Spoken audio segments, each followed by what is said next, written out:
estamos hablando de un edificio que tiene casi 500 años, que tiene, hay panteones, y sí, la gente cuando se entra a los panteones de los infantes y todo eso, pues hay mucha gente que no quiere pasar. Y efectivamente está grabado. O sea, me estás diciendo que cuando acabasteis la ronda con toda esa situación caótica, fuisteis a ver si lo que tú habías visto, que tu compañero no vio porque salió corriendo, está grabado en una cinta por las cámaras de seguridad. Sí. ¿Y qué es lo que se ve? ¿Qué es lo que se ve? Por la figura de Felipe II. Y eso, bueno, no sé. Eso está bajo secreto, ¿sabes? Algún mal pensado, que a ver los hilos, igual que los fenómenos extraños y las megas, pensará que todo lo que nos estás contando puede que no sea... Puede sonar a cuento de... Puede sonar a cuento, sobre todo porque es parte de un momento en la última obra de Iker Jiménez, Camposanto. Lo más sorprendente es que todo esto que me estás contando a mí y ahora a todos los oyentes de Milenio 3 me lo relataste hace más de 10 años, que es el tiempo que nos conocemos. Sí. 1:06, 17 grados, todo el equipo de Milenio 3 de esta edición de los sábados. Nos hemos visto un poco abrumados por la cantidad de informaciones de actualidad. Por lo tanto, vamos a dedicar algunos sábados a intentar dar un repaso con los testimonios principales de quienes están viviendo eso que llamamos misterios, y además de muy diverso punto de vista. Ayer llegaron decenas y decenas de mensajes de diferentes puntos de España, ¿no? Efectivamente, Iker, el primero que abría ese 7640 nos anunciaba que una luz muy potente de color anaranjado se había visto en Canarias. A raíz de ese mensaje comienzan a llegar otras informaciones a través de ese 7640 y nos dicen que en diferentes puntos de la península y de las islas es cierto que se está viendo algo. Lo curioso es que de unos días a esta parte hay un planeta que tiene un especial fulgor, su aproximación, su cercanía a la Tierra es excepcional también, por lo tanto puede haber una confusión y como lo primero es la verdad, pensamos inmediatamente que muchísimos de esos testimonios de gente que no miente, de gente que está viendo algo en el cielo, camioneros, médicos, por lo tanto quizá podemos tener una primera explicación y antes de comentar la gran cantidad de historias que van a pasar por aquí esta noche, habría que hacer esa aclaración. Alberto Granados, buenas madrugadas, compañero. ¿Qué tal? Muy buenas madrugadas. Tú has seguido además la pista de lo que estaba ocurriendo con Marte. En Madrid ha habido diversas, incluso experimentaciones desde el punto de vista del planetario, y tú llegaste a hablar por parte de Milenio 3 con la directora del planetario, Asunción Sánchez, a la que, bueno, siempre agradecemos la deferencia que tiene con este programa, especialmente, ¿no? Sí, yo siempre, además, siempre que hay alguna cosa relacionada con otros planetas, con el cielo y demás, pues siempre procuramos llamar a Asunción o algún director de planetario. En este caso hablábamos con Asunción, con la directora del planetario de Madrid, porque Marte iba a estar a una distancia de la Tierra lo más corta en casi 2 años y pico. La última vez fue la distancia más cercana. Otra vez se repetía ese fenómeno y muchas de las personas se reunían y se reúnen en Madrid para verlo a través de telescopios, para ver ese planeta tan mágico y tan misterioso como es Marte. Efectivamente, ese planeta en el que muchos, desde su descubrimiento prácticamente, creían ver vida. Desde luego, vida en Marte, que sepamos, no existe, pero sí sigue produciendo cierta ensoñación en muchas personas. Bueno, Alberto Granados, nuestro compañero, hablaba con Asunción Sánchez, directora del Planetario de Madrid, y lo hacía, extraemos un fragmento del inicio de esa investigación, de esa conversación a dúo, para que sepamos a qué distancia exacta está Marte de nosotros ahora mismo, y parece ser que el lunes es el momento en el cual las visiones de Marte van a provocar más confusiones. Así que, por lo menos, ojo al dato, lo dejamos ahí bien claro, es igual de misterioso o igual de fascinante, pero es un planeta. Tenemos la presencia de Asunción Sánchez, la directora del Planetario de Madrid. ¿Qué tal? Muy buenas noches. Buenas noches. Bueno, el Planetario de Madrid que va a organizar una observación astronómica de Marte. Cuéntanos qué es lo que vais a llevar a cabo. Bueno, es que justo Marte está en una de sus posiciones más cercanas a la Tierra, porque están en este orden el Sol, la Tierra y Marte, en ese orden prácticamente en línea recta. Se dice en esta posición, en esta situación que Marte está en oposición, está al otro lado del Sol y está justo en su zona de la órbita bastante cercano a la Tierra, porque la órbita es elíptica y por eso se ve mucho más grande y más brillante. La gente habrá notado que desde el verano aproximadamente pues está Marte muy brillante. Eso hace un momento me acaban de llamar diciendo que era una estrella tan brillante en el cielo, pues era Marte, que se ve ahora mismo como aproximadamente 3 veces el diámetro de su tamaño normal. Asunción, ¿el aspecto de este planeta es rojo, como todo el mundo piensa, o desde un telescopio se ve de otra manera? Se ve más bien entre rosa, naranja, marrón, una cosa de ese estilo. Desde luego sí que en el cielo su luz, si lo vemos al lado de otro planeta, tiene una tonalidad rojiza. Y es debido a los óxidos que tiene en su superficie, que tienen ese color rojizo. Hablamos de que va a ser el día que más cercano vaya a estar a la Tierra, pero ¿de qué distancia estamos hablando? Estamos hablando de 70 millones de kilómetros. El día que es más cercano es el lunes. 1:11, Noel Calero en la nave del misterio, ya cambiando un poco el tercio musicalmente hablando y metiéndonos en arenas más espectrales, si cabe. Ha habido una noticia sorprendente que también hemos seguido puntualmente. Alberto, parece que Lajas, un pueblo de Puerto Rico, se ha convertido en el lugar donde todo es posible, ¿no? Donde todo puede suceder. Pues sí, la verdad que esta semana hemos tenido muchas investigaciones en marcha. En este caso, pues nos poníamos en contacto con Puerto Rico, conseguíamos un testimonio que escucharemos en un ratito bastante importante y la verdad es que sí, miles de personas en un pueblo pequeño, pues alrededor, pues lo que unos dicen que es una leyenda y otros dicen que es una realidad, porque hay que decir que ha habido policías implicados, que el alcalde cree incluso en esta historia. En fin, la verdad es que hay bastante revuelo en este pueblo, un pueblo singular y curioso, porque no solo tiene noticias alrededor del pueblo de apariciones, sino también de ovnis. En fin, es un pueblo que da mucho de qué hablar. Da mucho de sí, y fíjate, yo recuerdo, por cierto, Carmen, que tienes la pantalla ahí, abrimos ya líneas, tanto para la gente que haya podido ver, confundirse con Marte o con lo que no es Marte, que aquí nosotros tampoco sabemos la verdad, y que nos quieran comentar cualquier tipo de cuestión y entrar en debate en este largo magazine de 2 horas de información. Bueno, vamos a ver, Carmen, ¿qué ha pasado en ese pueblecito Lajas, que ya en los 70 fue protagonista de algunos encuentros con lo extraño? Yo recuerdo una historia que contaban en el Yunque, un monte en Puerto Rico que tuvo gran fama entre los investigadores.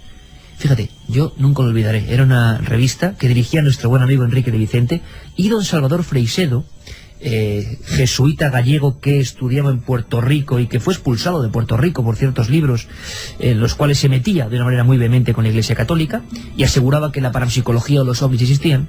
Bueno, pues Salvador firmaba uno de esos artículos que a mí de niño me marcó, ¿no? Quizá por la ilustración que venía. Se llamaba Noche de terror en la montaña y era la experiencia terrorífica de 3 campistas, 2 chicos y una chica, y la visión de una especie de figuras como de una niña muerta, algo parecido, que descendía lo que era la ladera del monte. Y luego mucha más gente observaba esa misma visión. Curiosamente parece que la historia se repite, o el mito, quién sabe. Lajas es noticia. Sí, ya lo apuntábamos la semana pasada y durante toda esta semana nuestro compañero Alberto Granados pues ha ido poniéndose en contacto con habitantes, con fuerzas de seguridad de Lajas. Y es que desde hace varias semanas una aparición fantasmal tiene al pueblo de Lajas en Puerto Rico, sumido Iker en el terror. Al parecer hay varios vídeos en los que se observan una silueta negra cubierta con ropajes blancos que deambula por el lugar. En internet ya está ese vídeo, cualquiera que ponga Lajas más fantasma en el buscador principal, en Google por ejemplo, va a poder ver esa figura. Yo la he visto, no se ve casi nada, sí se ve una especie de túnica blanca paseando a través de unas luces, pero no se puede identificar con un espectro, un fantasma. Si es que son así, no lo sabemos, porque yo tampoco he visto ninguno. La histeria colectiva se ha expandido de una manera rapidísima. Sí, además hay gente que dice que le ha escuchado decir mamá, mamá o Pablo, Pablo. Una de las filmaciones la realizó Eduardo Camacho, de 22 años, un estudiante universitario que capta con su cámara esa sombra de lo que parece ser una mujer acercándose al amigo que se encontraba justamente filmando. Además, en la cámara quedó registrado un grito estremecedor, ese sí que no se escucha, y algunos testigos incluso aseguran que la han visto lanzándose de espaldas desde el puente. Varios vecinos se acordaron que hace 12 años y que allí hubo un terrible accidente de coche en el que falleció una joven de 26 años llamada Wanda Martínez Santiago. Esta mujer estaba casada y era madre de 2 niños y perdió la vida precisamente en ese puente del sector del Tendal el 27 de marzo de 1993.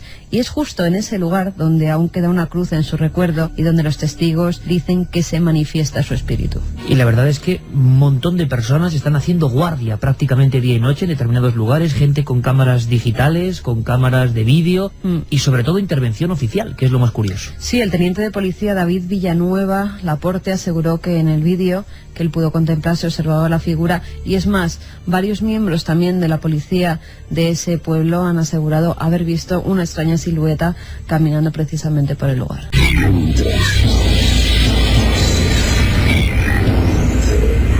Cadena Ser. Cientos de amigos nos han escrito en las últimas horas hablando de sucesos que aparentemente estaban ocurriendo en una localidad que es Lajas, en Puerto Rico. Alberto Granados, tienes las últimas informaciones. Parece que ha habido por lo menos auténtico revuelo en mucha gente con todo lo que esto conlleva. Personas que creen haber visto o que han visto efectivamente fenómenos extraños, y esto siempre inquieta a mucha gente, y más en las fechas en las que estamos. Sí, además yo creo que es importante destacar pues que se han juntado miles de personas, que ha tenido que ir la policía. En fin, hemos conseguido un testigo de excepción, nada más y nada menos que al alcalde de Lajas, a Marcos Irizarry. El alcalde de Lajas, un pueblecito de Puerto Rico, que la verdad es que anda bastante revolucionado. A ver qué nos cuenta el alcalde. Don Marcos Irizarry, buenas noches aquí en España. Sí, buenas noches a todos, un saludo a los amigos de España, acá desde Lajas, Puerto Rico. Pues le aseguro, alcalde, que muchísima gente, muchísimos españoles y puertorriqueños se han interesado por lo que está pasando en Lajas ahora mismo. ¿Qué les podríamos decir a estas horas de la madrugada aquí en España? ¿Qué está ocurriendo? La policía ha hablado de que puede haber habido algún brote de histeria, de exageración, pero así mismo otras personas hablan de que lo que se ha visto, la figura, hablan algunos de un espectro, de una visión, es rotundamente real. ¿Usted qué opina? Bueno, en términos generales, pues existen ambas versiones. Yo no he visto nada, lógicamente, pero sí otra gente han visto, se mantienen en sus testimonios. Hemos tenido, pues, el área protegida, y yo espero que todo esto ya se vaya resolviendo, pero es como todo, hay dos versiones, porque dicen lo que no es cierto y hay otros que dicen que es cierto. Alcalde, se apuntó la posibilidad de que fuera el espectro de una mujer que falleció hace unos 12, 13 años en un accidente de tráfico justamente en el lugar donde dicen que se aparece ese fantasma. Bueno, eso es una de las versiones, porque hay varias versiones, ¿ves? Pero no podemos definir a ciencia cierta cuál es la realidad del espectro, pero muchas personas dicen que han visto eso allí y en otros sitios también. ¿Cuál es la descripción que hace la mayoría de los testimonios? E incluso hay un vídeo que han filmado varios expertos. Bueno, el video es de una persona que de pelo largo, una dama, y vestida de blanco, que se mueve en diferentes direcciones y desaparece. Esa es la versión que dan, o sea, lo que dice el video. De hecho, yo vi el video y se dice que es real, pero no vi el movimiento en sí como tal. Señor alcalde, también se dice que ha habido policías que también lo han visto. Sí, porque da la casualidad que una de esas noches pues había uniformada, y uno de ellos pues da testimonio de que sí lo vio. Don Marcos Irizarry, el alcalde de Lajas, está hablando con nosotros para Milenio 3, para la cadena SER, para toda España. Alcalde, ¿cómo es el estado? Imagino que le llegan un montón de peticiones, de preguntas y pavor en mucha gente que realmente creerá que esto está ocurriendo auténticamente y que lo está pasando muy mal, imagino, ¿no? ¿No? Imagino que habrá mucha gente, alcalde, que lo está pasando mal con este asunto. Imagino que hay angustia, hay antiguas creencias en espectros, y esto provoca cierto desorden o cierto revuelo que es importante llamar a la calma y controlar, ¿no?, en Lajas. Sí, es como todo, es correcto. Ha habido de todas las situaciones, pero gracias a Dios ha bajado la intensidad y esperamos que todo vaya desapareciendo, y orando porque todo salga bien y que no haya más ningún tipo de versiones. Pero le puedo decir que todavía la gente sigue especulando, siguen viendo lo que hay, siguen tratando de ir, pero finalmente yo espero que todo eso se desaparezca y que ya la situación se continúe. Alcalde, se habla de fantasmas, pero también hace poco se hablaba también en la zona de Lajas de ovnis, ¿verdad? Es correcto, sí. Es correcto, porque ahí hay unos avistamientos que tienen que ver con los ovnis desde hace tiempo, y pues ante esta situación siempre está las personas que también ven y creen esto. ¿Alguien ha relacionado estas extrañas luces que se ven por los cielos con esa aparición fantasmal meses después? Bueno, en cuanto al fenómeno ovni, esto pues lleva desde la década de los 80, donde han tenido la intriga de haber naves y de haber hasta extraterrestres, pero claro, son testimonios que también las han hecho, y esto pues fue mucho antes de este evento último del fantasma, pero todo eso lo dejamos en manos de Dios. Yo solamente pues sigo como representante del pueblo, pues entrevisto y doy mis versiones de lo que me han dicho la gente, esperando de que todo esto se pueda minimizar, pero los testimonios son claros. Los testimonios son claros. Con esa frase nos quedamos. Muchísimas gracias, don Marcos Irizarry, alcalde de Lajas, un pueblo que desde luego merecerá la pena la visita por muchas otras cuestiones, pero que ha saltado a la palestra informativa y ha generado gran interés en España por un fantasma, un espectro, una visión. Esperamos que nos puedan informar cuando se resuelva este asunto, si es que llega a resolverse. Un abrazo muy fuerte desde España, alcalde. Igualmente, saludos, buenas noches y que quede con Dios. Gracias. Desde Miranda de Ebro, lo estoy viendo ahora hace una noche de verano, enhorabuena al equipo. Vigilo una finca y juraría que donde hay ahora 3 palmeras juntas al lado de la casa, antes no las había. No sé qué pensar, nos dice Javi de Málaga, al parecer. ¿Cómo? Pues que al parecer también ve cosas extrañas, no solo en Lajas aparecen extraños fenómenos. Este vigilante, Javi de Málaga, que ve 3 palmeras juntas al lado de su casa que antes no las veía. Me imagino que eso es una especie de espejismo, ¿no? Habrá que pensar eso. De todas formas, esta noche es muy propicia para los vigilantes de seguridad. Yo alguna vez he dicho guardia jurado, luego recibí decenas de mensajes que eso no se dice ya así. Vigilantes de seguridad que muchas veces por su propia profesión, y sé que muchos nos escuchan ahora mismo, son protagonistas de el misterio. La gente dice, ¿por qué? Pues quizá porque están en lugares ya sin nadie, en lugares donde quizá con el atribulado día a día, pues resulta que la gente no está escuchando ruidos ni percibiéndose de cosas o detalles, y ellos sí, con la linterna a estas horas. Imagínate la vigilantes y policías. Hace poco hablábamos con algunos miembros de las fuerzas de seguridad que nos aseguraban haber visto cosas imposibles. Algún día lo contaremos. Es verdad, no, lo contamos ahora en la presentación de 4, porque ya es oficial, no podemos tampoco no dar la información. En ikerjiménez.com lo colgaba hace poco Guillermo León. El programa Cuarto Milenio empieza el 13 de noviembre a las 11 de la noche, ¿eh? Ahí os quiero ver, nunca mejor dicho, ni que decir tiene. Yo creo que va a ser una aventura muy bonita. Bueno, pues con también apagaremos las luces, como en el estudio. Por supuesto. Gente de la policía que está trabajando en una serie de 4, y personas maravillosas nos comentaban que, intervenciones personales en casos donde en sesiones de espiritismo habían ocurrido cosas raras, habían acabado llamando a la policía y la policía había intervenido. Pero casos muy recientes. Esperamos poder ir contándolo gota a gota. También nos escribían unos policías que dicen que están apostados a oscuras escuchando el programa y hacéis que escuchemos ruidos raros. Bueno, pues toda esa gente que en toda España sabemos que se está incorporando de 1 a 3 los sábados en Milenio, vamos a ir con una historia de esas que hay que escuchar muy atentamente. Son como unos 6 minutos. Hay que escuchar y luego yo creo que debatir, ¿os parece? 7640, porque vosotros también sois importantes en esta tertulia que comienza ahora en esta mesa de redacción. Nos acompaña Alberto Granados, Noel Calero, por supuesto, Nada del Misterio, Carmen Porter, vuestro amigo Iker Jiménez, y se acaba de incorporar Francisco Contreras, casi recién llegado de las ruinas de Belchite. Fran, buenas noches, amigo. Buenas noches, Iker, lo que queda de mí, de mi voz. Sí, bueno, estamos todos más o menos igual, ¿eh? Estamos todos igual. Pero estos sábados a veces, llegan con sorpresa. Y Francisco hacía mucho tiempo que seguía una historia. Yo no sé si habría que aclarar, Francisco, algo antes de escuchar este documento. La opinión a partir de ahora es libre. Porque sí es cierto que hay un libro que para más siempre, claro, es que la gente, tal y como está a veces la gente, pues puede pensar cualquier cosa y que piensen lo que quieran. Pero hay un libro reciente mío, mi último libro, que es Camposanto, donde yo cuento cierta historia que me contó otra gente y que tú llevabas mucho tiempo investigando. Es liar el rizo, ¿no? Pero en Camposanto ubicas diferentes escenas y pasajes cambiando nombres y situaciones que son reales. Si mal no recuerdo, el espectro de Cadena Ibérica es fantasma de Radio Intercontinental. Sí, claro, mítico. No, hay un momento en el que tú narras la aparición de un fantasma por los pasillos del monasterio del Escorial. O que alguien de un restaurante, el Charolés, por cierto, hay que decirlo. Qué cocidos se comen allí, por Dios. Pues quien vaya al Escorial que se coma allí un cocidito. Bueno, el Charolés ya nos pasaremos por allí, ¿eh? ¿Y Alberto? Ahora lo digo, sí. Pues resulta lo cierto es que hay un momento que en el Escorial se comenta, ¿no? Lo cierto es que esa historia es verídica, pero no dejaba de ser una leyenda urbana, por lo menos para mí, hasta 1994. En esa fecha yo conozco... O sea, mucho antes del libro, para los no avisados. 11 años. En esa fecha yo conozco a un vigilante de seguridad. Él lleva más de un lustro trabajando en la seguridad.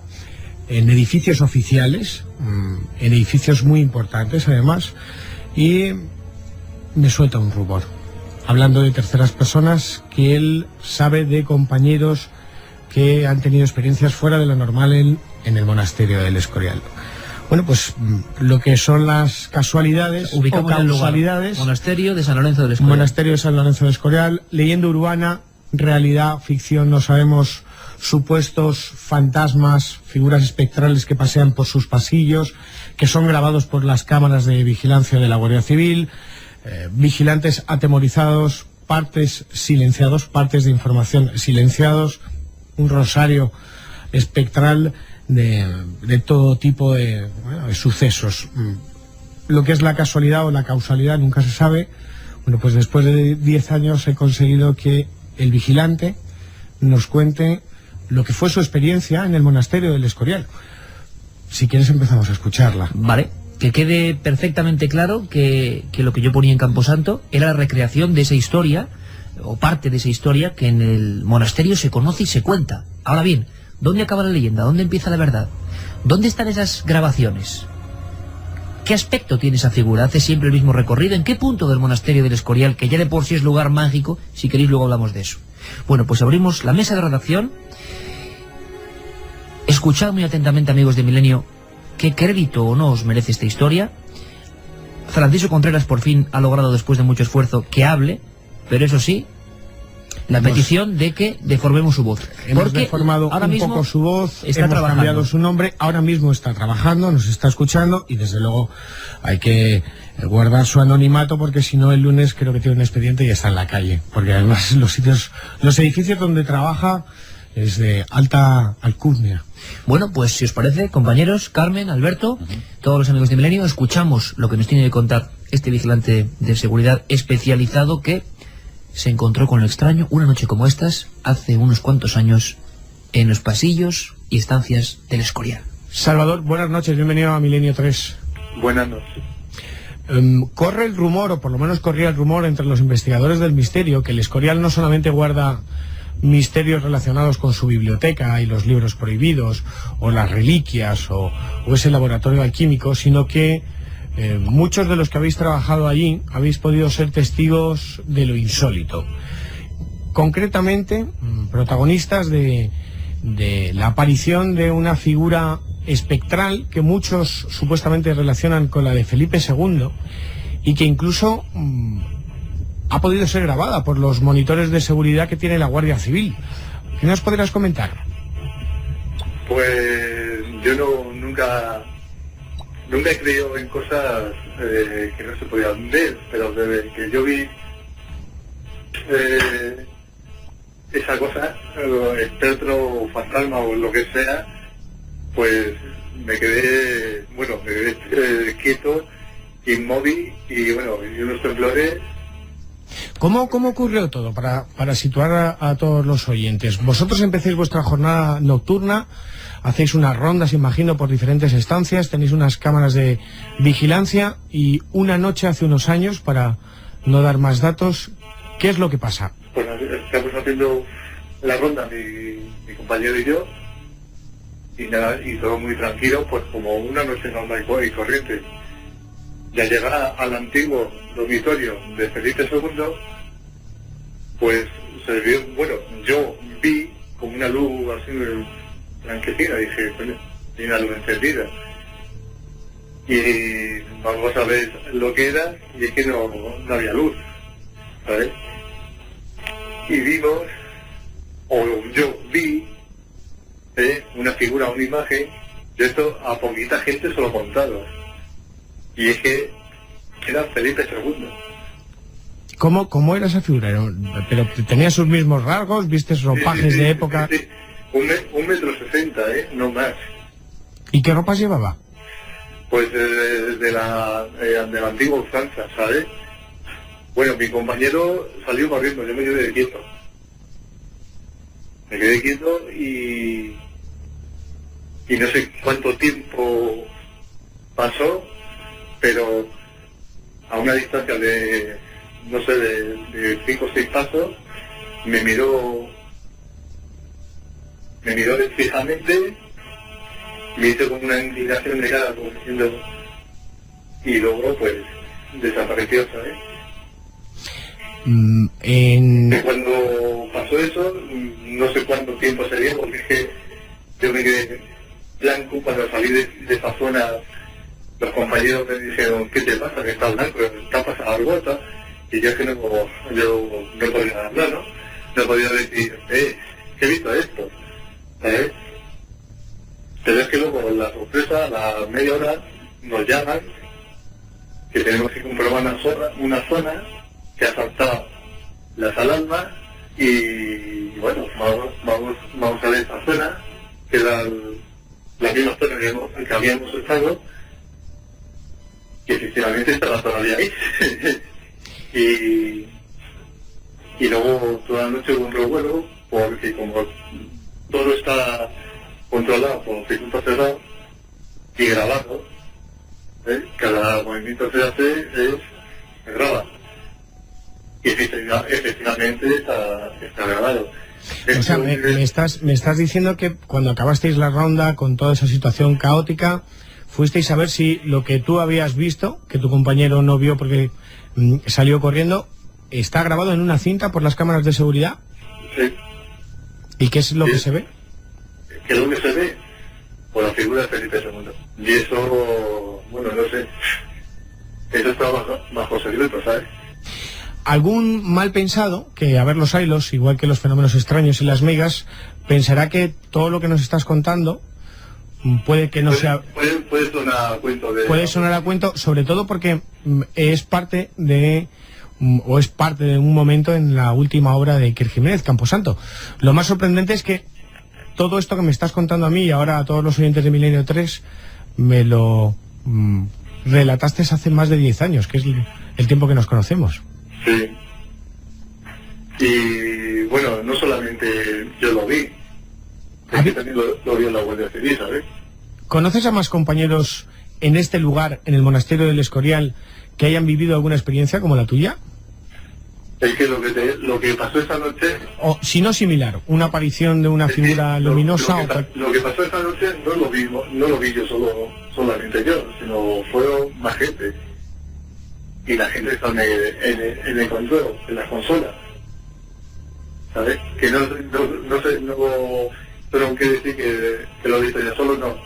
Es que está grabado y que, de todas formas, estamos hablando de un edificio que tiene casi 500 años, que tiene, hay panteones, y sí, la gente cuando se entra a los panteones de los infantes y todo eso, pues hay mucha gente que no quiere pasar, porque han visto cantidad de cosas. Ahí en el monasterio del Escorial. Sí, y eso se refleja en el palce. Al principio, pues, los actos cargos se lo tomaban un poquito al cachondeo, hasta que pasó lo que se vio. Nunca me había pasado una cosa así, en tantos años de mi profesión, ¿sabes? Y miedo, no, porque miedo, yo no tengo miedo.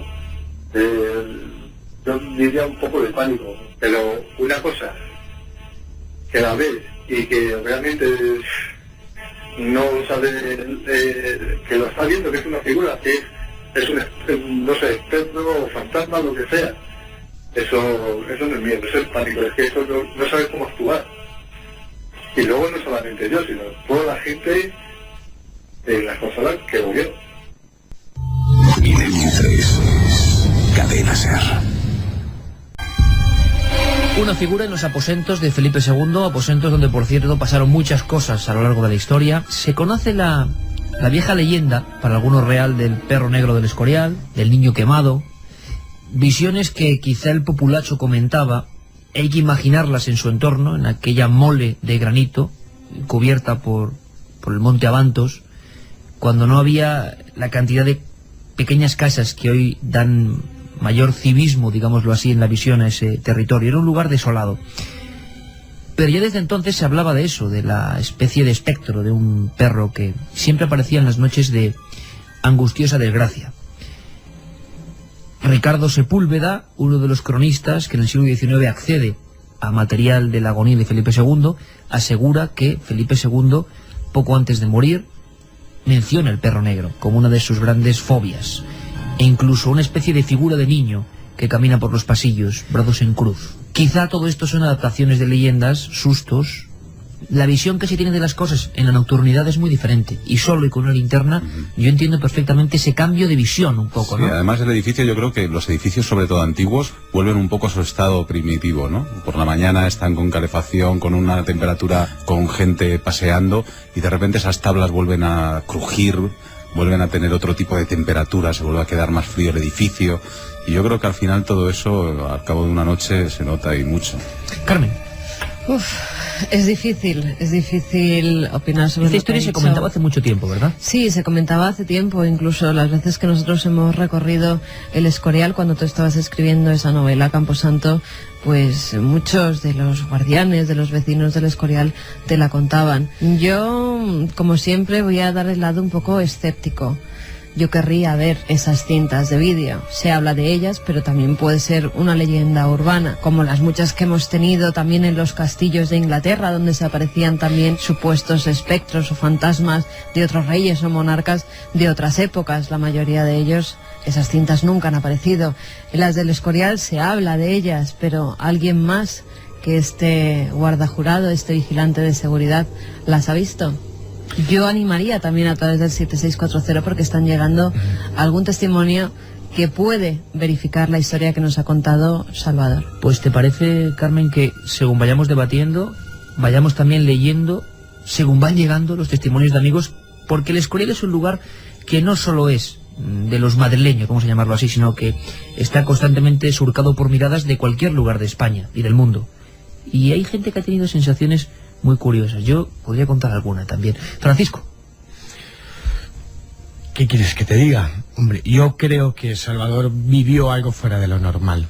Y además lo vivió. No, fue una experiencia real.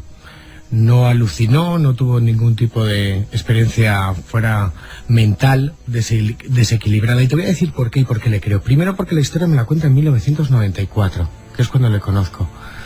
Y yo al principio no le creía. Y hasta ahora se ve negado a ser grabado. Y hasta ahora, hasta el día de hace 3 semanas, no más, se había negado a contarla.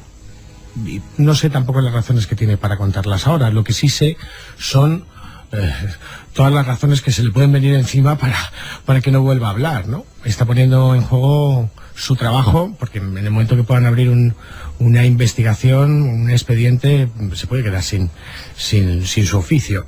Lo que sí es cierto, y no perdamos la perspectiva, es que en este país hay lugares donde han ocurrido fenómenos paranormales y que han sido silenciados.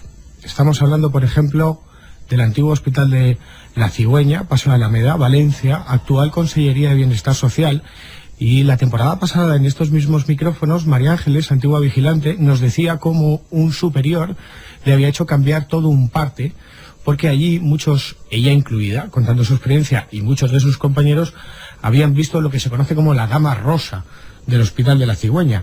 Una mujer con un camisón color rosa que llevaba una especie como un niño entre los brazos y oía lamentos, ¿no? Se escuchan lamentos. En la zona de maternidad, ¿no? Exacto, ella nos lo contaba. Pero bueno, podemos refrescar con casos tópicos y típicos que ya han pasado por Milenio 3. Podemos hablar del Museo Reina Sofía y de esa investigación que llevó a cabo José Guirao, el antiguo director, que pidió al padre Pilón, y que si no es por Álvaro Gariño, redactor del Diario 16, jamás nos hubiéramos enterado de nada. La sensación, Francisco, es que los guardias de seguridad o vigilantes son los primeros que acceden a una serie de anomalías, pero muy pocas veces esa información trasciende ciertas barreras oficiales que, sinceramente, también, ¿para qué complicarse la vida? Podemos pensar eso. A mí me parece muy interesante la perspectiva interna que ha dado Alberto Granados, esa clave que tiene mucho que ver también con el entorno, con la historia, con el arte, que es la vida propia que cobran algunos lugares, y que para mí, por lo menos, me hacen pensar que alguien no tiene por qué estar mintiendo. Alguien cree, incluso alguien ha visto. Ahora bien, ¿qué ha visto? ¿Una ilusión? Lo que ocurre en este caso, y lo que a mí me sorprende, es que habla de la figura de Felipe II, es decir, una figura arquetípica. Y la estatura y todo. La estatura. Unos 60. Y ropa de época. Estaría fantástico que alguno de los compañeros de forma anónima escribiese el 7640, porque no solamente hay una persona. De forma anónima difícil porque nos queda su teléfono. Claro, pero de cara a la audiencia. Pero no solamente fue él. Según me ha contado, fuera de la entrevista fueron casi 15 personas, entre vigilantes y guardias civiles. Y eso ha quedado supuestamente ¿Ha escrito algún registrado. vigilante, alguna persona que tenga que ver con los sucesos del Escorial, Carmen? Pues sí, han escrito varios. Saludos, Iker. Yo hice una guardia de madrugada en la Basílica para un concierto de Año Nuevo con Televisión Española. Nunca lo olvidaré, se oían pasos y susurros. Ahí en el Escorial. Sí, al parecer pasó mucho miedo. Alejandro desde Gijón. Iker, no es un cuento. Soy un guardia y trabajé de eventual en el Escorial. Esas grabaciones existen. Lo que pasa que nos hacen callar. ¿Quién mandaba este mensaje, Carmen? Alejandro desde Gijón. Me ha puesto los pelos de punta. Yo no sé si esto es real o no. Podríamos profundizar más en la investigación, ponernos en contactos con ellos y, Claro, y por ver supuesto. cara a cara A qué ver clase quién de quiere fenómenos vivieron, quién puede y quiere hablar. Es que yo estoy viendo, hemos estado muchas veces en el Escorial precisamente Sí. por la ejecución de esta novela, y es uno de esos lugares, si uno conoce su historia, que dices, caramba, ¿qué no ha pasado aquí, no? ¿Qué no ha pasado aquí?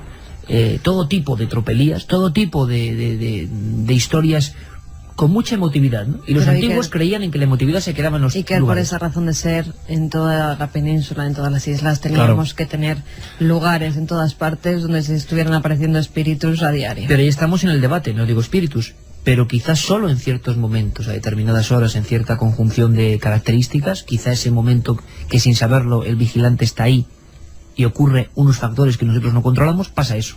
Ahora bien, el recorrido en los aposentos, que es, por cierto, una cama muy humilde, ¿verdad?, para lo que fue el rey más importante de su tiempo. ¿Hay más testimonios, Carmen? Hay más testimonios de amigos que nos dicen, por ejemplo, Juan de Herrera, la clave está en la maldición de Felipe II al abandonar la construcción de la Catedral de Valladolid por Juan de Herrera. No era Juan de Herrera el que nos escribía, sino que da la construcción de Valladolid por Eso sí Juan que de sería un Herrera. misterio. Pero es que los constructores del Escorial, repetimos, haremos un programa solo sobre el Escorial. Una obra de matemática en piedra, Claro, pura y dura. intentando copiar el templo de Salomón, llevando Con esas alquimistas, miles de reliquias, además. reliquias, libros malditos, alquimistas contratados, medidas sagradas. No es un lugar como los demás, desde luego. Alberto desde Orihuela, ¿se ha hecho alguna psicofonía con resultados en el Escorial? Que yo sepa, no. Vamos, no, ninguna. Otros edificios con historia, como el Palacio de Linares. Trabajé hace tiempo en el Palacio de Linares y otro compañero y yo disparamos a una figura de mujer que se abalanzaba hacia nosotros y desapareció delante nuestra. Hombre, esto nos parece un poco, no sé, si esto es así, es un poco fuerte, A mí porque me- un parte de intervención con un disparo no Tiene pasa... que haberlo, ¿eh? Sí, bueno, pues si se hablaremos con dispara nuestro dentro de un compañero. edificio, tiene que haber Hombre, una parte. lo que está muy claro, y esto llevamos 4 temporadas en antena, es que los vigilantes, si muchos de ellos hablasen, habrá que hacer no 1 ni 2, sino 3 programas simplemente con testimonios de vigilantes en diferentes puntos de España. El mismo vigilante que nos escribía es Toño desde Getafe, el que nos decía lo del concierto. El concierto fue en el año 1998 y estábamos 2 personas. Todo el recinto estaba cerrado con llave y nosotros dentro. Bueno, pues quizá incluso podíamos en un futuro hablar con este tipo de personas, hablar con este grupo de vigilantes que se han topado con el misterio. Yo creo que es bueno dejarlo ahí, que cada uno vaya opinando. Hemos abierto la espina de la investigación, Francisco. La polémica seguro también vendrá después. Que no te quepa duda. Cualquier tema que sacamos en Milenio inmediatamente tiene un colofón y muchísima gente habla semanas y semanas de lo que contamos en Milenio. En este caso el mérito de nuestro compañero Francisco Contreras, que hizo hablar a una persona, uno de sus vigilantes, que habla de cintas, habla de grabaciones y habla de cosas muy precisas. ¿Llegaremos a descubrir ese material? Por lo menos abrimos la investigación, Francisco, y nos ponemos tras ello. ¿Te parece? Estamos en ello. Gracias, compañeros. Gracias, Alberto. Milenio 3. Cadena Ser. 1:56. Y estos acordes son apropiados para una noticia que convulsiona lo más profundo del alma porque la protagonizan niños. El pasado martes, 12 niños, estudiantes de la escuela Wangna, que se encuentra en la provincia china de Sichuan, murieron a causa de una estampida provocada por un fantasma. Al parecer se produjo un apagón en el colegio y uno de los muchachos gritó: «¡Es el fantasma!». Esto generó el pánico de los demás porque hacía pocos días que uno de sus compañeros se había suicidado a causa de que sus padres estaban a punto de divorciarse y ya corría el rumor de que su espíritu aún paseaba por las aulas y pasillos del centro. Cuando uno de los estudiantes de los 480 que en esos momentos bajaban al recreo se asustó y chillando aseguró que era el fantasma del fallecido, entonces se desató el caos. Además de los 12 niños muertos, 27 más resultaron heridos, 7 de ellos de carácter grave. Reveladora de lo que es la mayor fuerza o una de las fuerzas más poderosas que se manejan en la realidad, que es el miedo. El pánico y el miedo. Antes, el vigilante de seguridad que entrevistaba a Francisco Contreras, hablando del Escorial, pronunciaba la palabra miedo, pánico. Cómo el miedo no se puede controlar. Lo hemos visto en muchas situaciones, desgraciadamente últimamente en muchos desastres naturales. Cuando el miedo rompe la barrera de la lógica, no se deja domeñar por lo que es el sentido de la coherencia, surge la histeria. 12 niños muertos en una escuela de Sichuan, cuando a uno de ellos se le ocurre decir que viene el fantasma. Desde luego que hay noticias que no nos gusta nunca dar, pero que demuestran el ancestral sentido del temor, del miedo, del terror. Luego hay otras cosas que no dan terror, sino que parecen ser milagrosas, como el 7640. Vamos a ver. Esa noche había varios vigilantes. Había perdido la pista de Alejandro. Trabajé con él y es cierto. Esas grabaciones existen. Nos lo escribía Ricardo. Al parecer más vigilantes de seguridad que estaban allí esa misma noche, cuando se grabaron esas cintas en las que presuntamente se ve una figura deambulando por el Escorial. ¿Te refieres a la misma noche de la grabación? Sí. Y se habían perdido la pista entre los vigilantes y a través del 7640 estamos viendo que se han escuchado uno a otro y se han decidido a escribir. Bueno, pues muy atentos a la segunda hora. Los vigilantes estamos sometidos al silencio, ya que nos amenazan con el despido. Donde vemos blanco tenemos que escribir negro. Marta, que nos dice: yo soy historiadora y no estaría mal que se me apareciera Velázquez y me dijera dónde está su testamento. Le quedaría eternamente agradecida. En la casa de Felipe II, la que es ahora la Diputación, que fue donde nació, también se aparece, realidad o leyenda. Nos dice un amigo desde el lugar de nacimiento. Desde Tenerife. Habría que preguntarle a Nacho Ares, que investigó mucho ese tema, ¿sí? Y ni siquiera se ponen de acuerdo en qué lugar nació Felipe II, según Nacho Ares, autor de la Historia Perdida. Bueno, ni que decir tiene con estos últimos acontecimientos, investigación en vivo, 1 hora más de Milenio, no 2 horas más, porque a las 3 nosotros nos marchamos y serán de nuevo las 2. Cosas que pasan en un día como hoy en Milenio. Un abrazo, volvemos ahora. 2:06, Tangerine Dream suena en este ambiente de la nave del misterio. Por cierto, va a haber muchas noticias, también interrumpidas por la actualidad, como es normal y hasta lógico. La gente sigue escribiendo al 7640 porque se ha impresionado mucho con la cantidad de vigilantes que están escribiendo en torno a este asunto. Veremos si algunos quieren o no hablar. De momento hay bastante secretismo. Lo que estamos viendo, a nosotros cuando nos escriben se queda el teléfono ahí. Algunos de ellos nos comentan Alberto Granados y Francisco Contreras, que luego tienen, bueno, pues ese rubor lógico de querer salir a antena. Y es que lo que ha hecho antes el testigo es una muestra de valentía. Por eso lo agradecemos, porque no es tan fácil estar prestando servicio y decir yo lo he visto. Aunque lo que vemos, Carmen, es que muchos más lo han visto, pero tienen ese miedo, ¿eh? Casi más miedo que a las figuras. Sí, la verdad es que sí, y así nos lo hacían llegar a través de esa vía de contacto, a través del 7640. Además, es que es curioso porque a micrófono cerrado a Francisco Contreras, este vigilante le contaba que había perdido la pista de sus otros compañeros, y este nuevo compañero que ha escrito no sabía, al contrario, había perdido la pista a los otros, con lo cual es un dato que nos da su veracidad. Noticia también de impacto, casi tanto como la de China, esos 12 niños muertos porque a uno se le ocurrió gritar al fantasma, madre mía. 27 personas mueren a causa de murciélagos hambrientos, y no es la primera vez, sobre todo en Perú. En este caso no ha sido en Perú, pero sobre todo en Perú, que ha ocurrido, ¿no? La última noticia, sin recuerdo, fueron 11 personas, entre ellos un profesor, atacado por ciertos vampiros murciélagos que, bueno, son como el mismo demonio con alas, ¿no? Ay, que por eso cuando los veo no me gustan nada. Durante la última semana, al menos 27 niños han muerto por una epidemia de rabia contagiada por centenares de murciélagos del estado amazónico de Maranhão, en el norte de Brasil. Los murciélagos que atacaron a las poblaciones del norte de Brasil son hematófagos y sus víctimas no resistieron a los síntomas de la rabia. Los especialistas aseguran que los ataques de los murciélagos contra seres humanos se registran a raíz de la sequía que afecta a toda la Amazonía brasileña y provoca la muerte de animales que generalmente son su alimento.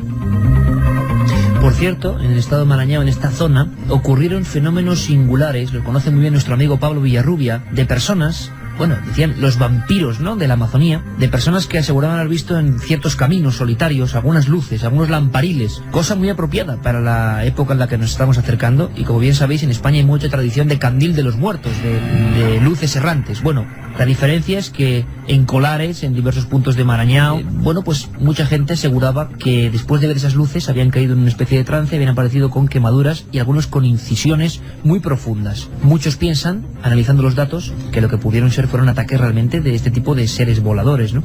Y que la interpretación a posteriori, pues era eso, algo cósmico, algo distinto, pero el enigma era zoológico. Hablando de zoología, Carmen, Hoy debuta otro de nuestros queridos amigos con sección Leyendas Urbanas.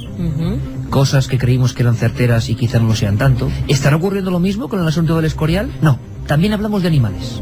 Hubo una leyenda urbana que se expandió como la pólvora hace unos cuantos años y que de nuevo por internet, Carmen, se ha enviado en esos mensajes, en ese spam, que tú no quieres recibir ese correo y te surge en toda la pantalla repentinamente y maldices el teclado y al que lo manda, contando la historia que le ha pasado a una ancianita con su perro, su pequeño perrito de compañía. Por cierto, ¿quién podía ver esta sección? ¿Y con qué acordes de piano? Pues un señor que realmente vive aquí y aquí cerquita, en este mismo estudio, siempre agobiado entre libros, su vaso de whisky, por supuesto, observando la tramoya de la realidad. Es Santiago Camacho, el hombre de la conspiración y ahora también de la leyenda urbana. Ese se llama su último libro, Leyendas Urbanas. Escuchemos. Érase una vez una vieja señora que, como muchas viejas señoras de este país, tenía sus energías concentradas en dos cosas: mantener su casa limpia como los chorros del oro, con los suelos más brillantes del vecindario, y cuidar a su pequeño perrito Yorkshire, que era su único consuelo, su única compañía. Su vida era perfecta, no tenía muchas alegrías, no tenía muchas tristezas, tampoco muchos sobresaltos. Sin embargo, un día todo eso cambió para siempre. El pequeño perrito comenzó a toser, a cojear, a perder pelo. Lo llevó al veterinario una y otra vez, y ningún profesional de los muchos a los que consultó daba con la causa de la enfermedad. Su vida comenzó a ser más triste que nunca. Cuando ya la agonía del animal comenzó a ser intolerable, se decidió sacrificarlo. Entonces el veterinario decidió hacerle la autopsia a la pobre criatura y descubrió, para su asombro, que tenía el hígado completamente destrozado, como si hubiese estado envenenado sistemáticamente durante meses. Tras el análisis de las vísceras se descubrió que la causa del envenenamiento eran, precisamente, irónicamente, los productos de limpieza que tanto utilizaba su ama. Aquellos suelos tan limpios se quedaban impregnados en las patas del animal, que luego, en su higiene diaria, se las lamía, sin saber que ahí estaba firmando su sentencia de muerte. No se me alarmen los propietarios de mascotas ni la gente que le gusta tener la casa limpia. Esta historia, con algunas variaciones, está circulando por internet actualmente y podemos decir, por fortuna, que es completamente falsa, una leyenda urbana. Los fabricantes de productos de limpieza, de ceras para suelos, de abrillantadores, tienen en cuenta este tipo de cosas y, lógicamente, no colocan elementos tan tóxicos como para que las mascotas se puedan envenenar. Más bien, este tipo de leyendas surge a raíz de un miedo instintivo hacia todo lo que proviene de la industria química. De hecho, una leyenda muy similar circuló hace años cuando surgió la margarina. Así que ya saben, pueden mantener la casa limpia si su perro les deja. Iker Jiménez, Cadena SER. 2:14. Este Santiago tiene unas cosas que a veces son un poco macabras, y terribles. Los perros, qué sustos nos dan de vez en cuando. Sí, ahora vamos con tema de actualidad también en América, tema OVNI. Algo está ocurriendo en Bolivia. Tercera semana que conectamos con ese país. Alberto, que Bolivia sigue siendo noticia y parece mentira, pero durante 3 semanas conectando con ese país que nunca había dado mucho que hablar en cuanto a tema de extraños objetos en el cielo, y en este caso parece que no tiene nada que ver con Marte. Hemos alertado en un principio de que mucha gente está viendo cosas perfectamente explicables, pero lo de Bolivia ya sobrepasa cualquier lógica, ¿no? El cielo está revuelto, lo estaba diciendo antes a Fran. La verdad es que estamos viviendo 2-3 semanas bastante curiosas, ¿no? Y bastante inquietantes, y las noticias nos llegan sobre todo de Sudamérica, constantes, de avistamientos. Estábamos hablando, fíjate, de Bolivia, que estamos hablando de cerca de más de 1000 testimonios de personas que lo han visto. 1000 testimonios. Hablábamos la semana pasada con periodistas que lo han grabado, que hemos podido ver las grabaciones de vídeo, de fotografías. O sea que estamos hablando de muchos avistamientos, y en este caso un nuevo avistamiento en la zona de Oruro. No hay televisión nacional boliviana que no ha grabado esos objetos sobre Oruro. Yo lo vuelvo a comentar, en el año 50 ya hubo noticias. El primer caso que la biografía ufológica revela sobre lo que pasa en Bolivia, que era un país, como digo, siempre ha habido un gran debate sobre si los llamados ovnis son causa de que no hay investigadores que pueden reportarlos. Es decir, por ejemplo, en España se ha hablado de Soria en un tiempo, y en Soria las estadísticas de algún sesudo decía, no hay ovnis en Soria. Hombre, o no hay gente que reporte esa información en el periódico y que esté interesada. Es causa-efecto. En Bolivia había ocurrido eso a nivel de país, ¿no? No había, sí que había en Perú, en Brasil, en Argentina, por supuesto, y Bolivia era un gran vacío. Pero en el año 50 ocurrió algo muy asombroso, porque la propia policía militar boliviana reportó el primer gran caso de aterrizaje de algo que podía ser un prototipo, que yo no sé lo que es, que quemó parte del campo. Ocurrió en Oruro, 1950. Y este lugar, 55 años después, está siendo protagonista de una oleada sin precedentes en el siglo XXI. Volvemos a conectar, por supuesto, así nos lo contaba nuestra compañera, excepcional trabajo, Sofía Mata. Tanto para los que creen en ovnis como para los que no, está claro que algo está ocurriendo en el cielo de Oruro. Y es que en esta ciudad, situada al suroeste de Bolivia, desde hace casi un mes, todas las semanas se han producido algún avistamiento. Son muchísimos los vecinos que aseguran haber visto objetos con luces muy potentes que se movían a gran velocidad sobrevolando el cielo. Incluso hay varias grabaciones de vídeo realizadas por vecinos y por unos periodistas que decidieron seguir estos casos. Precisamente la semana pasada escuchábamos las declaraciones de Paola Medina, coordinadora de prensa de la red de televisión ATV en Oruro. Ella nos explicaba cómo eran esos objetos que vieron y grabaron. La pasada semana, estos objetos voladores también sorprendieron a un grupo de artistas muy conocidos en Bolivia que estaban de gira por Oruro. Hasta ahora, todos los avistamientos se habían producido en la ciudad, aunque en esta ocasión ha sido en una localidad situada a 36 kilómetros de Oruro. El elenco de artistas, denominado Tralala Show, vieron desde el autobús en el que se desplazaban un objeto con forma de globo que se movía de arriba hacia abajo y tenía una luz muy potente. Lo cierto es que todos los medios de comunicación de Oruro, periódico, radio y televisión, están siguiendo estos casos. Y es que hay muchísima expectación creada sobre este asunto. Y nos imaginamos ahora, cuando son las 2:20, pues esa furgoneta de los artistas muy célebres en ese país, que van tranquilamente y al tiempo que otra mucha gente está observando esos objetos. Hablaban algunos, Carmen, con forma de medusa. No es la primera vez que se habla de este tipo de objetos. En Rusia, en Portugal, en Évora, hubo casos muy famosos, fotografiados incluso, de una especie de cosa que parecía más algo biológico, o sea, parecía más una especie de medusa, precisamente, que hubiera sido arrastrada por algún tipo de corriente hasta el aire. La imagen era esa, que un objeto tecnológico, ¿no? Bueno, nos imaginamos a ese grupo de actores y que se ven soliviantados por la aparición de ese objeto. Hemos podido llegar a hablar con alguno de los que iban en esa furgoneta, Alberto. Pues sí, la cadena SER la semana pasada hablaba con una de las periodistas implicadas en este suceso. También hemos podido localizar a la directora de este grupo de teatro muy conocido en Bolivia, Cecilia Travesí, que también nos contaba su experiencia. Vamos a escucharla. Claro que sí, íbamos hacia Oruro, de Cochabamba hacia Oruro, por una zona que se llama Caihuasi. Subíamos, es un cerro que hay que subir. Bueno, hay muchos cerros de Cochabamba a Oruro. Entonces, atravesábamos uno de estos cerros y estoy muy acostumbrada a viajar en la noche. Pero primera vez que me sentía atraída por una luz tan fuerte, algo redondo, como si fuera la luna, pero más grande y color rojo.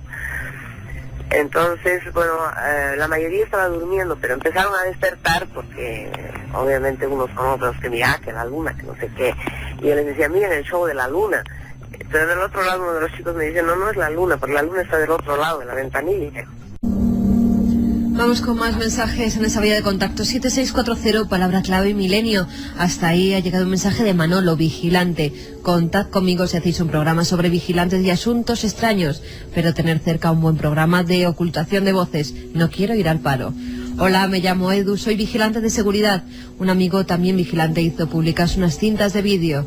No le he vuelto a ver desde entonces. Soy vigilante de Málaga y estoy de servicio. Es la única noche que me ha tocado del mes y precisamente hoy con los relatos de los compañeros, a los cuales dice apoya el 100%. Soy aférrimo seguidor vuestro, pero a veces creo que la gente inventa cosas. Estoy con Carmen, si hubiera vídeos se habrían visto seguro, nos dice David desde Elda. Yo también soy vigilante y he trabajado mucho de noche y nunca he visto nada raro, pero creo profundamente a mis compañeros, nos dice Víctor desde Lleida. O sea que hay cierto corporativismo, cosa que nos parece muy bien. También digo yo que si algo se graba en vídeo no tiene por qué verse, es mi opinión, ¿eh? Hay tantas cosas que se pueden mantener a pesar del tiempo de internet y creemos que todo se difunde. Hay muchas cosas que permanecen todavía en las sombras, ¿eh? Está clarísimo.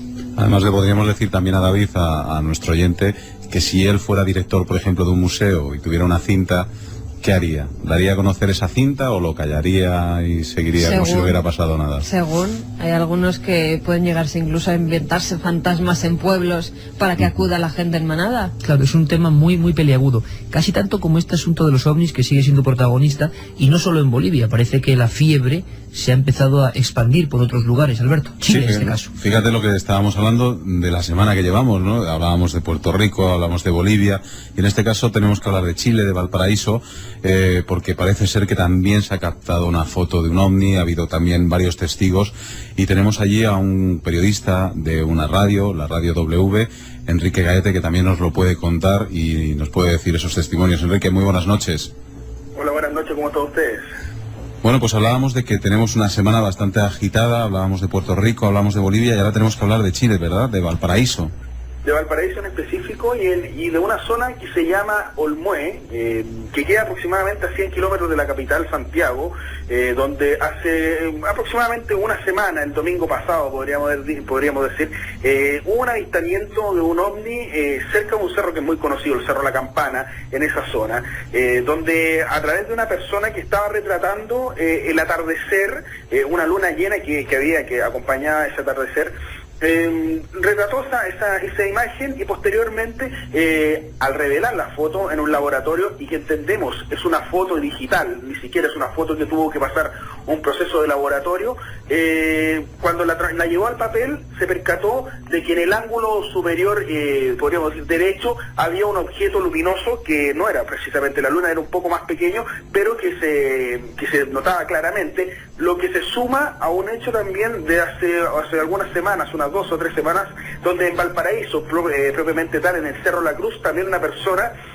sacó una foto y también se percató de que había un elemento luminoso también en dicha imagen. Así que podríamos estar hablando de que las últimas semanas en Valparaíso específicamente y en la región de Valparaíso se han visto una serie de fenómenos que inclusive hay algunos expertos que ya se han anticipado a decir de que podría ser debido a la cercanía que hay con una fecha bastante importante como es las elecciones, y que habitualmente cuando se producen procesos en Chile la cantidad de avistamientos aumenta de manera considerable. Bueno, recordamos, compañero, incluso una célebre foto del presidente de Chile que tuvo mucha polémica porque en uno de los actos aparecía uno de estos objetos. En este caso hay que dejar muy claro, seguiremos la noticia investigando, y gracias por tu colaboración, por supuesto, amigo y compañero informador, pero son objetos que no se han visto, los testigos nunca lo han visto, siempre ha sido a posteriori, después de obtener la fotografía, ¿no? Justamente, nunca lo han visto ellos se dieron cuenta de dicho objeto cuando revelan la foto, cuando llevan la foto, ya la tienen impresa, a ellos se percatan de que esta imagen aparece algo extraño y que obviamente después lo entregan para que sea estudiado, pero ellos en ese momento no se han enterado. Han tomado, ojo, eso sí, en Santiago han tomado algunas imágenes, algunos registros, unas cámaras de seguridad, recuerdo de una empresa, tomó también un objeto volador que estaba volando prácticamente en la periferia de Santiago, la capital de Chile por lo demás. Ahí sí que se percataron de manera inmediata, pero esta foto ha sido a posterior, después de que ya son llevadas al papel, que se han percatado que existen objetos extraños.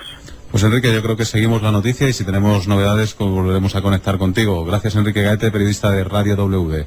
Que estén muy bien, buenas noches. Y es bien curioso lo que pasa en Chile porque es uno de los pocos países en los cuales la fuerza militar, hablábamos con la secretaria, lo que sería la ministra de Defensa en un país como el nuestro, la encargada principal de incluso valorar los gastos que se hacen en defensa, que hablaba de un programa de investigación sobre tema OVNI por varios casos que habían ocurrido y que habían puesto en peligro a varias compañías aéreas y tripulantes que habían incluso denunciado al llegar al aeropuerto haber avistado objetos volantes no identificados y haberlo pasado muy mal por las maniobras de los aviones. Siempre, además, en Chile ha habido una colaboración, como no pasa en otros países, entre autoridad militar, aperturismo total y investigadores del tema OVNI. El primer acuerdo entre ufólogos, vamos a llamarlo así, nos podría hablar mucho de eso nuestro querido compañero Cristian Rifo, y militares ofreciendo archivos, es en Chile. Por lo tanto, bueno, aquí no se puede hablar de oscurantismo. Sí que fue muy oscura una película, aprovechando que luego vienen los compañeros del cine, que dentro de unas horas, porque aquí sí que ha habido una especie de cambalache programacional por lo de la hora, porque tenemos también el misterio de que a las 3 serán las 2 y habrá que atrasar los relojes. Fíjate qué curioso, Carmen, porque nos dejamos en el tintero, cuando hablamos hace unas semanas de vampiros, al vampiro más tenebroso de todos los tiempos. Se lo decíamos a los compañeros del cine, que sí, que está muy bien ese galán llamado Drácula, esa imagen de Bela Lugosi o Christopher Lee, ese vampiro erótico, ese vampiro seductor, gran marqués, adinerado. Pero, ¿tú has visto Nosferatu, Alberto Granados? Ya sabes que a mí las películas de miedo no me gustan nada. Pues esta da miedo, ¿eh? Y eso que tiene casi un siglo. ¿Tú has visto Nosferatu, Carmen? Sí, yo sé. Bueno, hay una escena que a mí jamás se me olvidará. Es un barco... Bueno, hay dos escenas. Una es una de las más históricas del cine. Es el vampiro calvo, con dos dientes como una rata, con las manos larguísimas y uñas negras, que se traslada con ratas en ataúdes y en barcos, provocando la peste. Y cuando llega en busca de una muchacha, va subiendo las escaleras de la fonda de la pensión y la encorvada figura va planeando por la pared. Esa sombra, esa utilización de las sombras, del expresionismo alemán, es absolutamente mítico. Pero hay otra escena que a mí me dejó muy impactado. Hatter, el protagonista de Nosferatu, el no muerto, acude a comprar la propiedad del tremendo castillo perdido en Transilvania del misterioso conde Orlok. No se pudo poner conde Drácula porque la viuda de Bram Stoker dijo que de Drácula nada, que era la novela de su marido y había que inventarse otro nombre. Bien, entonces resulta que llega ese pobre Hatter y la primera escena, con los medios de la época, que eran muy pocos en blanco y negro, es que una puerta se abre sola. Uno de los primeros fenómenos poltergeist reflejados en el cine, la puerta se abre sola y aparece la sombra del conde Orlok, con esos huevos... ojos como huevos, quería decir, aquí puede haber una confusión, con esos ojos absolutamente redondos, visionándole a Alberto Granados. No te rías tanto, porque en este momento el conde Orlok se parece una especie de espectro vivo, una especie de figura casi gelatinosa. Las manos llegan casi a la altura de las rodillas, es algo espantoso, y se va aproximando poco a poco. Esa cara es la cara de la peste negra, que ya afectaba de nuevo a muchas personas en Europa. Y se va aproximando como un ente que va caminando sin pisar el suelo. O sea, toda la iconografía típica de apariciones en esa escena de Nosferatu. Bueno, pues los compañeros del cine también han intentado investigar en esa primera película. ¿Sabéis que ese hombre, conde Orlok, ese hombre de los ojos como huevos, y que se entienda bien, decían que era un vampiro de verdad? Decían que era un vampiro auténtico, que chupaba la sangre. Decían que era un hombre que enloquecía y que en pleno rodaje atacaba a sus compañeros. De esto se hizo una película, La sombra del vampiro, año 1999, porque el mito de este actor, Max Schreck, superó a su mediocre carrera. Para muchos, Max Schreck, que volvió a hacer casi nada en cine, era un auténtico vampiro, o el personaje de Drácula o del conde Orlok acabó poseyéndole.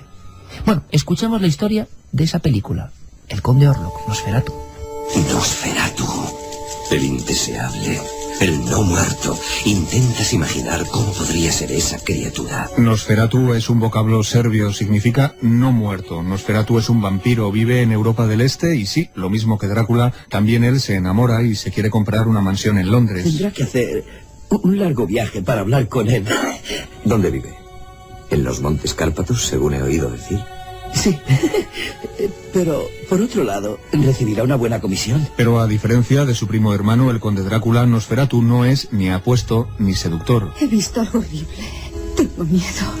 Has tenido otra pesadilla. Nosferatu es calvo, jorobado, tiene unos dedos largos y huesudos que terminan en unas uñas afiladas y siempre deja entrever su silueta en sombras que acentúan su perfil anguloso. Yo ya no le doy importancia a la luz del sol y a las fuentes brillantes que tanto ama la juventud.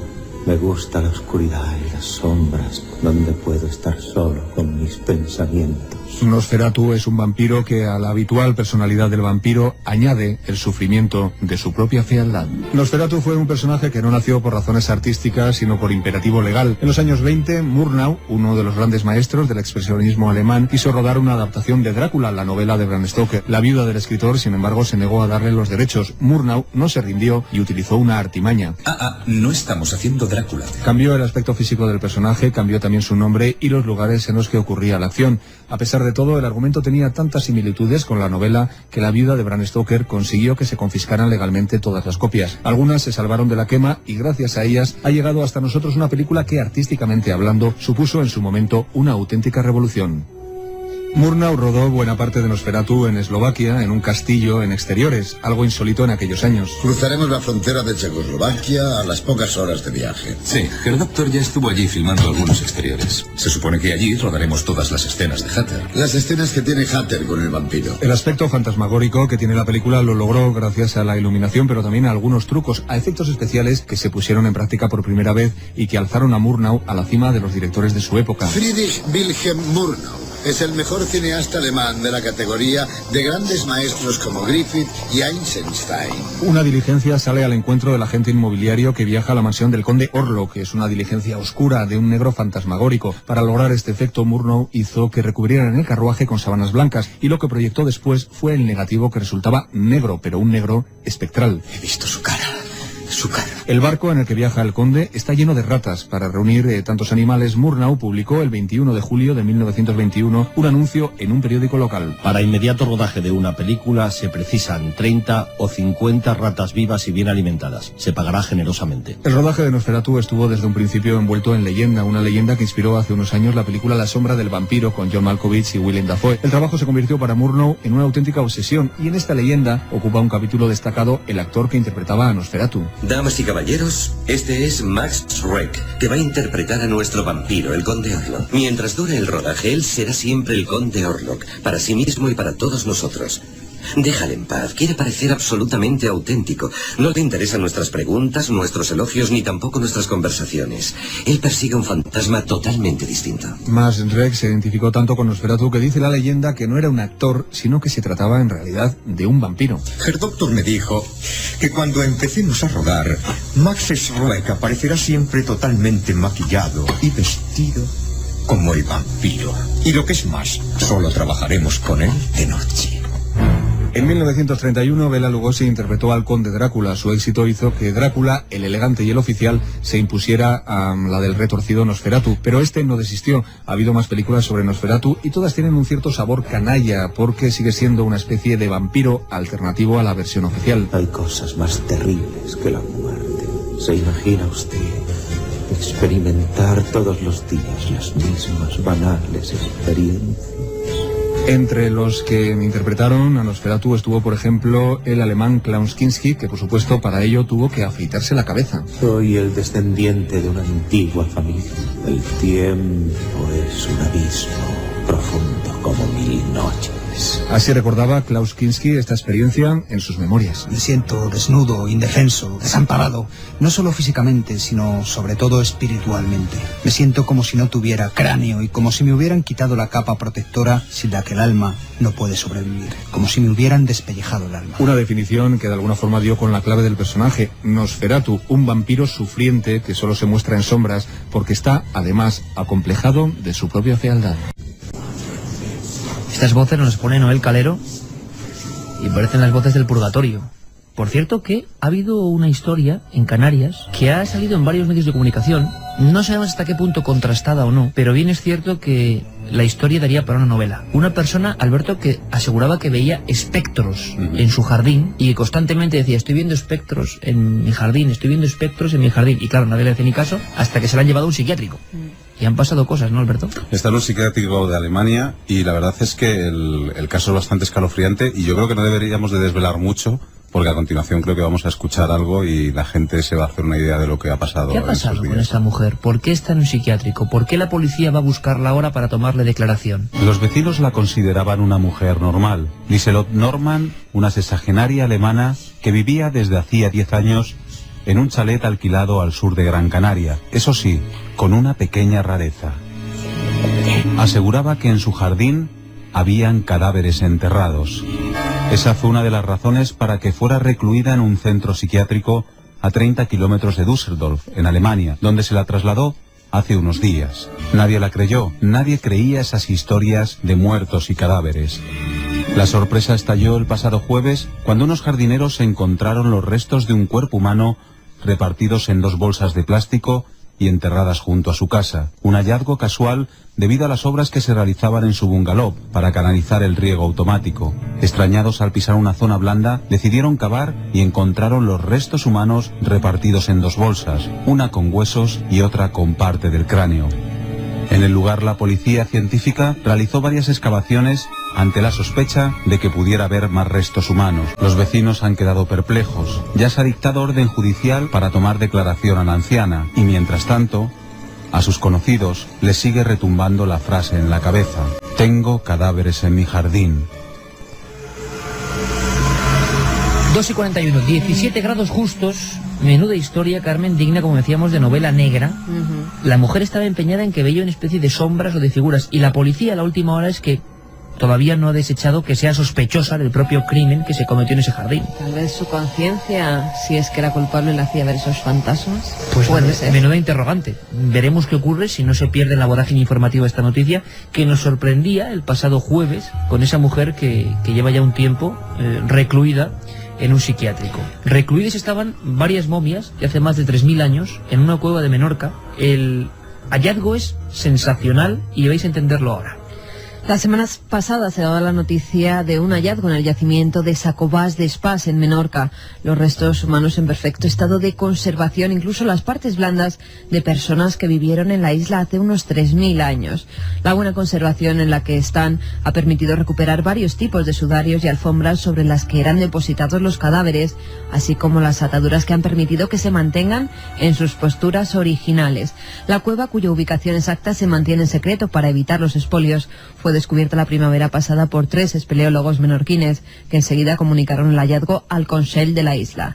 Cuando expertos arqueólogos han acudido al lugar, han podido comprobar que se conservan materias orgánicas de naturaleza vegetal, animal y humana. Además, gracias a los tejidos blandos como cabellos y órganos internos de estos individuos, se podrán abrir nuevas líneas de análisis con respecto a los pobladores que habitaron allí hace unos 3.000 años. Al parecer, esta cueva era un lugar donde se realizaban rituales funerarios, de ahí que haya distintos grupos de momias de hombres, mujeres y niños.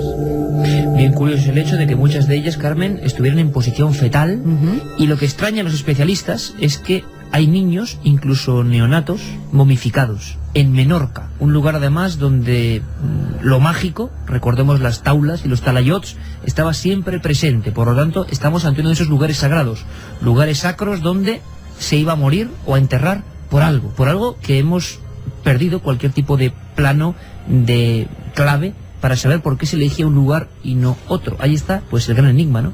Muchos hablan de corrientes telúricas, de aguas subterráneas, de determinadas cuevas en determinadas posiciones. Ahí estaban esos cadáveres sorprendentes. Como sorprendente, y seguimos, pues proponiendo historias, proponiendo reportajes, abriendo investigaciones, es la alineación, los mensajes, las historias que se ocultan en algunas catedrales. Muchas veces hemos hablado de las catedrales españolas, del misterio de sus constructores, de incluso las hermandades de canteros que dan origen a lo que se llama masonería, de si algunas veces, incluso soslayando o quebrando lo que era el poder oficial, dejaban mensajes solo aptos para determinados profesionales. Bueno, una de las más famosas es la Catedral de Chartres. Se hicieron libros muy importantes, pero mucha gente joven nos ha preguntado y nos ha pedido que volvamos a recuperar el misterio de ese emplazamiento concreto. Sin duda, otro lugar sagrado. Y le hemos pedido a nuestro compañero Carlos Barroso que abra su particular archivo secreto, la Catedral de Chartres. Al norte de Francia hay una ciudad llamada Chartres, con una catedral gótica dedicada a Nuestra Señora Notre Dame, que es en sí misma un misterio. Se construyó en el siglo XII tras producirse un incendio que asoló toda la zona. En ese mismo lugar se erigió en la prehistoria un dolmen, una construcción funeraria que se creía que acumulaba la energía terrestre. Antes de la llegada del cristianismo, los druidas, sacerdotes celtas de la Galia y Britania, fundaron en Chartres centros educativos para difundir sus enseñanzas. Dicen que, guiados por una profecía, estos druidas esculpieron la imagen de una virgen y un niño en madera. La llamaron Virgen bajo la tierra. Los cristianos la descubrieron en el siglo III y le dieron culto como la Virgen Negra. En honor a ella, se empezaron a construir iglesias en ese lugar sagrado, que culminaron en la fantástica catedral que hoy conocemos. Ya en la Edad Media, Chartres se convirtió en un importante centro de peregrinación. Fue el primer gran santuario mariano de Francia, tanto que el propio nieto de Carlomagno, en el siglo IX, regaló a la ciudad su reliquia más importante, un trozo de tela de la túnica que vestía la Virgen María durante el nacimiento de Jesús. Cuenta la leyenda que los caballeros templarios consiguieron unos avanzados conocimientos arquitectónicos con los que construyeron el templo. 9 caballeros franceses dejaron todas sus posesiones para ir en busca de estos secretos en el santuario sagrado bajo las ruinas del templo de Salomón, en Jerusalén. La búsqueda duró 10 años. A su regreso a Francia, en 1128, se decía que los caballeros habían encontrado el Arca de la Alianza, el cofre con los secretos de la ley divina, entre ellos el número de oro, la escala 1,618, la sección o proporción dorada, que se consideró de especial valor estético y capitaneó en gran medida el arte y la arquitectura del Renacimiento y los periodos posteriores. Durante 30 años, decenas de escultores, geómetras, mamposteros, vidrieros, incluso astrónomos, participaron en la creación de la Catedral de Chartres, cuyas proporciones, orientación, simetría, posición y simbolismo siguen sorprendiendo hoy día. Un ejemplo: el centro sagrado de la catedral se encuentra entre el segundo y tercer vano del coro. Originalmente, allí estaba el altar. En ese punto, a 37 metros bajo tierra, fluye el agua del Pozo de los Druidas. También a 37 metros, pero esta vez sobre el suelo. En ese punto exacto se levanta el pináculo de la bóveda gótica. Cuentan que esta curiosa simetría posee el don de transformar a los visitantes que entran a la catedral por la gran puerta occidental. Dicen que los peregrinos alcanzan un estado espiritual superior y son capaces de recibir las energías que emanan de la tierra, del Pozo de los Druidas, y también la inspiración divina que llega desde lo alto a través del pináculo de la bóveda. Pero los misterios son muchos más. A la izquierda, en la parte baja del crucero sur, hay una piedra blanca rectangular que destaca sobre las demás losas. La piedra está marcada con un clavo ligeramente dorado que ilumina un rayo de sol que penetra cada 24 de junio por un agujero en las vidrieras, coincidiendo con el solsticio de verano. Se le conoce como el clavo de San Juan. Otro enigma en torno a este templo es el lugar de su edificación. ¿Por qué Chartres? Un pequeño pueblo de artesanos y obreros fue elegido para levantar una de las catedrales góticas más importantes de la cristiandad. Dicen que ese punto exacto podría estar relacionado con la constelación de Virgo, la de Nuestra Señora, y que formaría parte de un entramado mayor intercomunicado con otras catedrales francesas que formarían el dibujo de esa constelación. Y todo ello, sin olvidarnos del enorme laberinto situado en la nave central del templo, realizado en 1235 con piedra azul y blanca. Un dibujo que tiene un diámetro de 10 metros y es similar, aunque con distinta forma, a otros laberintos que hay en diferentes catedrales francesas e italianas. Un misterio, el de Chartres, que lo sigue siendo precisamente por eso, porque hay cientos de detalles sin explicación concreta para los que se han querido buscar otras tantas causas lógicas. 3 menos 10, 17 grados. Son sin duda sonidos de la historia, los que llegan con los ecos de la Catedral de Chartres. Y vamos a aprovechar y a seguir con la historia. Vamos a hablar de uno de los cuadros que precisamente veíamos en vivo hace tan solo 3 semanas. El cuadro quizá más famoso del mundo, por lo menos uno de los más misteriosos. Y hablamos del misterio de la Gioconda. Pues sí, que hoy vamos a hablar de una mujer que, a pesar de haber cumplido ya los 500 años, sigue siendo admirada y contemplada diariamente por miles de personas. No es otra que la Mona Lisa. A lo largo de la historia, este cuadro, pintado por el genio Leonardo da Vinci, ha sido el más investigado, reproducido y deseado de la historia del arte. Pero nadie, en más de medio milenio, ha podido desvelar qué quiere decir esa sonrisa que se dibuja en este óleo sobre madera de álamo de 77 por 53 centímetros. Lo que sí se sabe a ciencia cierta es que Leonardo tenía un gran cariño por esta obra. El artista, hijo legítimo de un notario, que además era zurdo y vegetariano, nunca llegó a terminar la obra, y eso que viajaba con él allí donde se desplazaba. Lo cierto es que de ella se ha dicho casi de todo, desde que era una dama napolitana, esposa de Francesco Giocondo, sobre todo porque se sabe que este hombre fue el que encargó la obra, y por ello también hizo que se la conociera como la Gioconda. Giuseppe Palanti, historiador italiano, apoya esta tesis y además ha apuntado datos que otros han refutado, como que tendría una edad entre los 24 y los 25 años cuando posó para el maestro Leonardo. Pero también han llegado a decir que podía tratarse de su madre, de una mujer surgida en su imaginación, que se trataba de uno de sus más afeminados discípulos, o incluso que es su autorretrato. Pero lo que inquieta a todo el mundo que la mira es su extraña sonrisa. Investigadores de la Universidad de Yale en Estados Unidos apuntaron la posibilidad de que sonreía porque estaba embarazada y llegaron a esta conclusión basándose en la hinchazón de sus manos, en las que no llevaba anillos ni joyas, y en la forma de apoyar sus manos sobre el vientre. Otros expertos, como Borowski, en cambio piensan que el gesto de la Gioconda es el que pone una persona sin incisivos o que padecen bruxismo, que es una especie de tic en el que la persona tiende a rechinar los dientes. Lo que sí es verdad es que mientras Leonardo pintaba su sonrisa, pedía que alguien tocara o cantara a su alrededor. Este dato lo dejó reflejado el biógrafo del maestro, Vasari. El rey Francisco I se encaprichó de esta obra y Leonardo, tras pensárselo mucho, decidió vendérsela en 1503 por una cuantiosa cantidad, 4.000 florines de oro. Años más tarde Napoleón también se enamoró del misterioso rostro y decidió que debía acompañarle todas las noches en su dormitorio. Por ello, colgó el cuadro de la mejor pared de su alcoba. Otros, en cambio, vieron en ellas a un ser maligno y la dañaron, aunque mínimamente, con ácido, e incluso un hombre que fue a visitarla al Museo del Louvre la lanzó una piedra en su afán por acabar con la obra.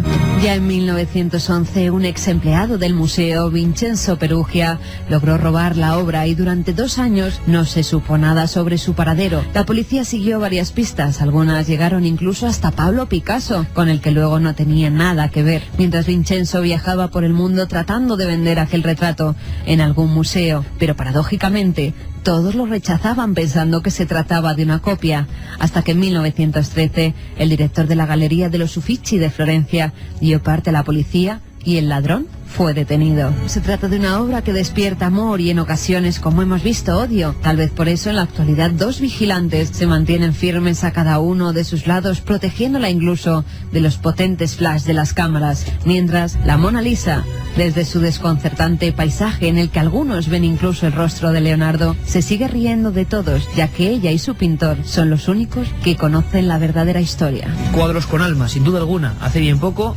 veíamos a esos vigilantes y nos sentíamos hipnotizados por esa extraña mirada que te acompaña allí donde vayas. El paisaje, la expresión, la identidad. El arte, sin duda, queridos amigos, sigue siendo el gran misterio.